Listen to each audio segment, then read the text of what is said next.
আরে আস্তে, পড়ে যাবা তো। কি করছো কি? এই বয়সে মুকেশ সেট পাল্টে গেলে কিন্তু খুব খারাপ দেখাবে। শোনো, তোমার জন্য একটা হেভি খবর নিয়ে এসেছি। বলো। শোনো, একটা দারুণ খবর নিয়ে এলাম। তোমার দারুণ খবর? তাহলে তো কারোর ক্ষতি নিশ্চিত। আরে এবার উল্টো, ননদিনী মানে তোমার বোনের বর স্কুল মাস্টারের চাকরি পেয়েছে। তাই? বাহ, তোতলা বোনটার তাহলে কপাল খুললো। ধুর, তুমি ওর কপাল খোলার চিন্তা করছো, আর এইদিকে তোমার বোন আজকেই আমাদের বাড়িতে আসছে। কি বলছো? বড় ঘরে জানে খবরটা? আরে জানে বলেই তো এত চিন্তা। ওরা কিন্তু ননদিনীকে হাত করার পুরো চেষ্টা করবে। আরে করুক না চেষ্টা, এমন চাল খাটাবো না। দেখবা ও এসে এই ঘর থেকে বেরোবেই না। ঠিক আছে।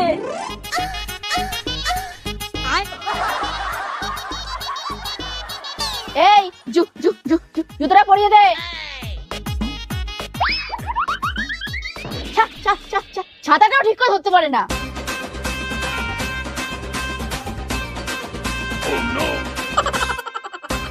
এই দেখ কেউ আছে কিনা।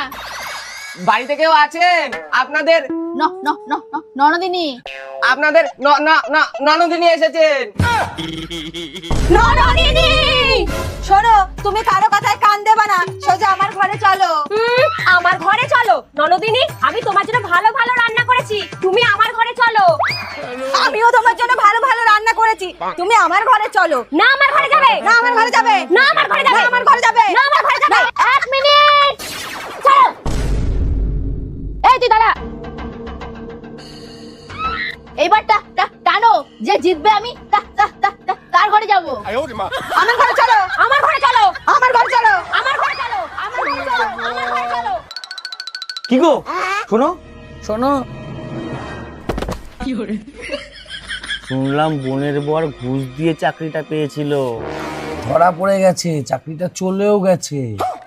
ননদিনী, তুমি দিদির ঘরেই যাও, দিদি তোমার জন্য ভালো রান্না করেছে।